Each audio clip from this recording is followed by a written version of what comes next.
Autoestima. Autoestima é a avaliação subjetiva que um indivíduo faz de si mesmo como sendo intrinsecamente positiva ou negativa em algum grau. A autoestima envolve tanto crenças autossignificantes, por exemplo, eu sou competente, incompetente, eu sou querido, odiado, como emoções autossignificantes associadas, por exemplo, triunfo, desespero, orgulho, vergonha. Também encontra expressão no comportamento, por exemplo, assertividade, temeridade, confiança, cautela. Entende-se por autoestima, em psicologia, a avaliação que a pessoa faz de si mesma expressando uma atitude de aprovação ou de repulsa, bem como as suas capacidades e valor, tanto para si como para o meio em que vive. Os psicólogos consideram a autoestima uma característica duradoura da personalidade, embora também existam variações normais de curto prazo. É contudo um termo controverso entre acadêmicos devido a alguns acreditarem que o conceito não existe e é melhor medido pelos níveis de traços de extraversão e introversão. Concepções na psicologia. A ideia de autoestima varia em função do paradigma psicológico que o aborde. Desde o ponto de vista da psicanálise, a autoestima está intimamente relacionada com o desenvolvimento do ego. Sigmund Freud utilizava a palavra alemã Selbstgefühl, especificando que tem dois significados: consciência de uma pessoa a respeito de si mesma, sentimento de si, e vivência do próprio valor respeito de um sistema de ideais, sentimento de estima de si. Este, sentimento de estima de si, que descreve Freud é a autoestima. Uma parte do sentimento de si é primária, o resíduo do narcisismo infantil, outra parte brota da omnipotência corroborada pela experiência, o cumprimento do ideal do eu, e uma terça da satisfação da libido de objeto. Carl Rogers, fundador da psicologia humanista, expôs que a raiz dos problemas de muitas pessoas é que se desprezam e se consideram seres sem valor e indignos de ser amados. Na escola humanista da psicologia, desde Rogers, o conceito de autoestima resume-se no seguinte axioma: todo ser humano, sem exceção, pelo mero fato do ser, é digno do respeito incondicional dos demais e de si mesmo, merece estimar-se a si mesmo e que se lhe estime. Rogers explica que nossa sociedade também nos reconduz com suas condições de valia. À medida que crescemos, nossos pais, maestros, familiares, a média e demais só nos dão o que precisamos quando demonstremos que o merecemos, mais que porque o precisemos. Podemos beber só após classe, podemos comer um caramelo só quando termine nosso prato de verduras e, o mais importante, nos quererão só se nos portamos bem. O conseguir um cuidado positivo sobre uma condição é o que Rogers chama recompensa positiva condicionada. Dado que todos nós precisamos de fato esta recompensa, estes condicionantes são muito poderosos e terminamos sendo sujeitos muito determinados não por nossos valores organísmicos ou por nossa tendência actualizante, senão por uma sociedade que não necessariamente toma em conta nossos interesses reais. Um bom garoto, ou uma boa garota, não necessariamente é um garoto ou uma garota feliz. À medida que passa o tempo, este condicionamento conduz-nos à sua vez a ter uma autovalha positiva condicionada. Começamos a querer-nos se cumprimos com os estándares, padrões, que outros nos aplicam, mas que se seguimos nossa atualização dos potenciais individuais. E dado que estes estándares não foram criados tomando em consideração as necessidades individuais, resulta cada vez mais frequente o que não possamos comprazer essas exigências e, portanto, não podemos conseguir um bom nível de autoestima. Martin Ross desenvolve sua concepção da autoestima a partir de dois elementos: as façanhas e as antifaçanhas. As façanhas são aquelas posses, circunstâncias, méritos, virtudes que lhe dão a oportunidade à pessoa de se sentir orgulhosa de si mesma, e que lhe fornecem prestígio social. A maneira de detectar uma façanha na vida cotidiana é ver se provoca orgulho, ou desejo de fazer alarde, ou de presumir. Se há alguma situação, alguma parte de tua vida, alguma virtude que te dão vontades de ostentá-la, a exibir, mostrar a teus amigos, então é, sem dúvida, uma façanha. As antifaçanhas, todo o contrário, são aquelas outras situações que provocam que o indivíduo se envergonhe, se autodespreze, se sinta menos valioso, e que lhe tiram também seu prestígio social. Aquelas derrotas, situações, circunstâncias, defeitos, que a uma pessoa lhe provocam desonra, lhe diminuem o ego, e lhe diminuem o respeito de seus pares e sua honra social, são antifaçanhas. Todos teríamos, então, um mapa mental que nos assinala quais são as façanhas e quais são as antifaçanhas e, sobre todas as coisas, onde estamos localizados dentro dali, o que Ross chama o mapa da autoestima.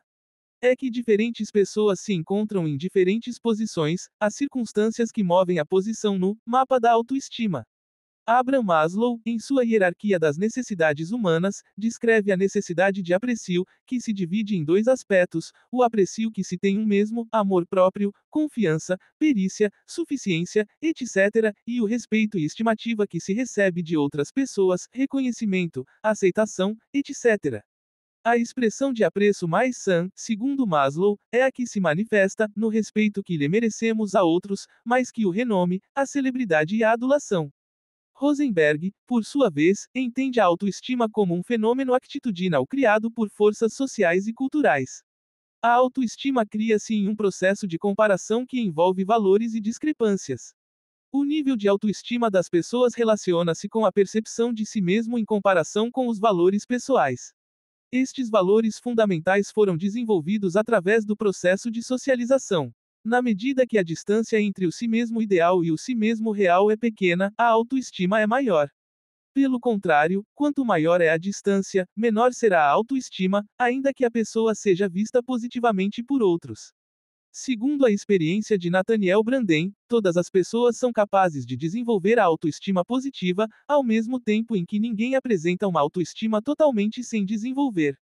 Quanto mais flexível é a pessoa, tanto melhor resiste todo aquilo que, de outra forma, a faria cair na derrota ou o desespero.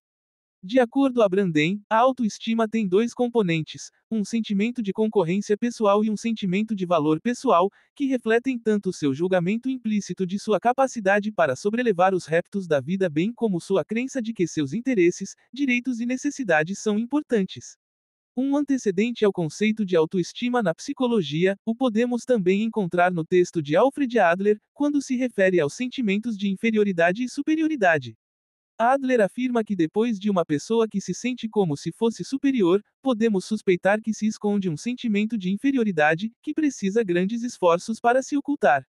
Os sentimentos de inferioridade podem ser expressados de muitas maneiras, e são comuns a todos, dado que nos achamos em situações que desejamos melhorar.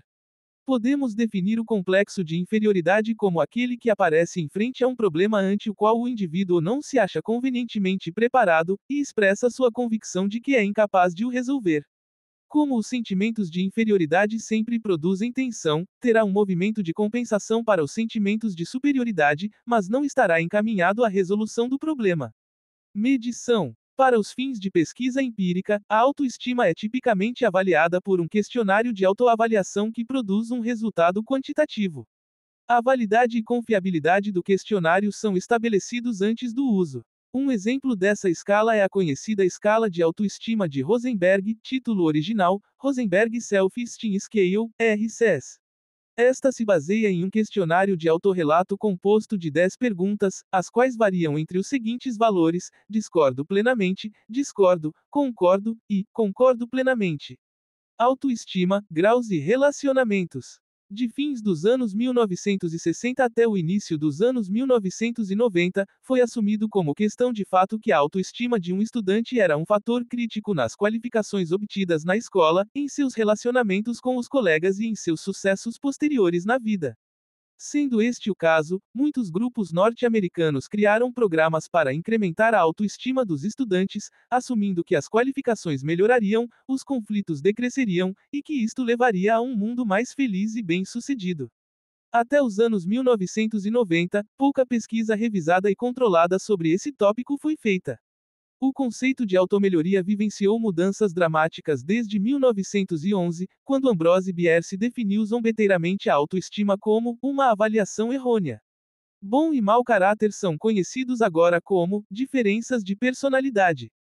Os direitos têm substituído responsabilidades. A pesquisa sobre egocentrismo e etnocentrismo que municiou a discussão do crescimento e desenvolvimento humano em meados do século XX é ignorada, com efeito, os próprios termos são considerados politicamente incorretos. Uma revolução teve lugar no vocabulário do self. Palavras que implicam confiabilidade ou responsabilidade, autocrítica, abnegação, autodisciplina, autocontrole, modéstia, autodomínio, autocensura e autossacrifício, não estão mais em uso. A linguagem mais favorecida é aquela que exalta o indivíduo, autoexpressão, autoafirmação, autoindulgência, autorrealização, autoaprovação, autoaceitação, egoísmo e a onipresente autoestima. A pesquisa revisada empreendida desde então não tem validado as suposições anteriores. Pesquisas recentes indicam que inflar a autoestima dos estudantes por si mesma não tem efeito positivo sobre a qualificação dos mesmos. Um estudo demonstrou que o efeito pode ser justamente o contrário. Autoestima elevada se correlaciona com a felicidade autorrelatada. Todavia, não é claro se uma leva necessariamente a outra. Assim, é relacionado os graus de relacionamento e autoestima. Qualidade e nível da autoestima. O nível e a qualidade da autoestima, embora correlacionados, não são sinônimos. A autoestima pode ser elevada, mas frágil, por exemplo, narcisismo, e baixa, porém segura, por exemplo, humildade. Todavia, a qualidade da autoestima pode ser indiretamente avaliada de várias formas. Em termos de sua constância através do tempo, estabilidade. Em termos de sua independência ao se apresentar em condições particulares, não contingência e, em termos de quão entranhada ela esteja num nível psicológico básico, inquestionabilidade ou automaticidade. Bullying, violência e assassinato. Alguns resultados em estudos recentes focam que bullying, violência e autoestima estão interligados. Costumava-se presumir que os bullies agiam violentamente em relação aos outros porque sofriam de baixa autoestima, embora nenhum estudo controlado fosse oferecido para dar suporte a esta posição. Estas teorias sugerem que a teoria da baixa autoestima está errada. Mas nenhuma envolve o que os psicólogos sociais consideram como a forma mais convincente de evidência: experimentos de laboratório controlados. Quando conduzimos nossa revisão inicial da literatura, não descobrimos nenhum estudo de laboratório que provasse o elo entre autoestima e agressão. Em contraste com velhas crenças, pesquisas recentes indicam que os bullies agem do jeito que agem porque sofrem de uma injustificada autoestima elevada. Criminosos violentos, frequentemente, se descrevem como superiores aos outros, em especial, como pessoas de elite, que merecem tratamento preferencial. Muitos assassinatos e ataques são cometidos em resposta a golpes contra a autoestima, tais como insultos e humilhação. Para ser mais preciso, muitos perpetradores vivem em ambientes onde insultos são muito mais ameaçadores do que a opinião que têm de si mesmos. Estima e respeito estão ligados ao status na hierarquia social, e desonrar alguém pode ter consequências tangíveis e mesmo acarretar risco de perder a vida. A mesma conclusão emergiu dos estudos de outra categoria de pessoas violentas. É relatado que membros de gangues de rua possuem opiniões favoráveis sobre si mesmos e recorrem à violência quando estas avaliações são contestadas. Bullies de playground consideram-se superiores às outras crianças. Baixa autoestima é encontrada entre as vítimas dos bullies, não entre os próprios bullies. Grupos violentos têm um sistema de crenças público, que enfatiza sua superioridade sobre os demais. Autoestima e motivação econômica. Adam Smith discute o individualismo como uma motivação econômica. O individualismo é o que exprime o indivíduo ante a sociedade e Estado, ou seja, uma liberdade, propriedade privada e limitação ao poder do Estado. Levando isso em consideração, Adam Smith possui teorias que explicam o individualismo como motivação econômica. Uma delas é a teoria da riqueza das nações. Nessa teoria ele prioriza o crescimento econômico, relações entre classes sociais, distribuição da riqueza e com isso chegou à conclusão de que as nações enriquecem pela divisão do trabalho, onde cada funcionário se especializa em uma tarefa gerando maior produtividade e, além da divisão do trabalho existe o livre mercado. O livre mercado permite que cada indivíduo cuide de seus próprios interesses trazendo melhores vantagens, porque segundo Adam Smith, a produção de riqueza não depende do Estado, o Estado serve apenas para a proteção da sociedade e invasões, a produção da riqueza deveria ser apenas privada para que cada um fizesse da maneira que mais a motivasse economicamente, devido a estatal não necessariamente produzir riqueza, criar seu próprio negócio sem intervenção estatal, na propriedade privada os meios de produção são naturais. Com essa divisão do trabalho Adam Smith sintetiza outra teoria, a da produtividade, que gera excedentes através dessa divisão de trabalho, aumentando gradativamente o capital, crescendo assim a produtividade no trabalho. Com isso há trocas entre colaborador e funcionário, porque o aumento da produtividade provoca o aumento de salário, então, o colaborador produzirá mais e com mais qualidade devido à sua remuneração, pois acreditará que teve um bom sucesso no trabalho, aumentando sua autoestima, e a forma de pagamento a mais, ou seja, o bônus pelo trabalho e produção bem feito, se relaciona a uma certa motivação econômica por ter feito mais que o esperado. Autoestima refere-se ao grau em que as pessoas gostam de si mesmas. O estudo sobre o assunto trouxe interessantes contribuições para o entendimento do comportamento humano no ambiente organizacional, uma vez que está diretamente relacionada às expectativas de sucesso. A autoestima elevada nos indivíduos faz com que eles acreditem no seu potencial para ter sucesso no trabalho e aceitem tarefas desafiadoras. Abordando este assunto de uma maneira geral, foi descoberto que os indivíduos com baixa autoestima são mais vulneráveis às influências externas e dependem de incentivos constantes. Em consequência disso, buscam a aprovação dos outros e a se submeter às convicções e comportamento daquelas pessoas que respeitam, mostram-se preocupados em não desagradar aos outros, sendo assim, a probabilidade de assumir posições incomuns são menores que os indivíduos com autoestima elevada. Conforme diversos estudos já realizados, as pessoas com elevada autoestima estão mais satisfeitas com o trabalho do que as pessoas com baixa autoestima. Bibliografia: Baumeister, Roy F. 2001. Violent Pride, Scientific American, 284, número 4, pp. 96 a 101. Baumeister, Roy F. Campbell, Jennifer D. Kruiger, Joaquim I. E Voss, Kathleen D. 2003. Does High Self-Esteem Cause Better Performance, Interpersonal Success, Happiness, or Healthy Lifestyles? Psychological Science in the Public Interest, 4, 1, pp. 1 a 44. Baumeister, Roy F. Campbell, Jennifer D. Kruiger, Joaquim I. E Voss, Kathleen D.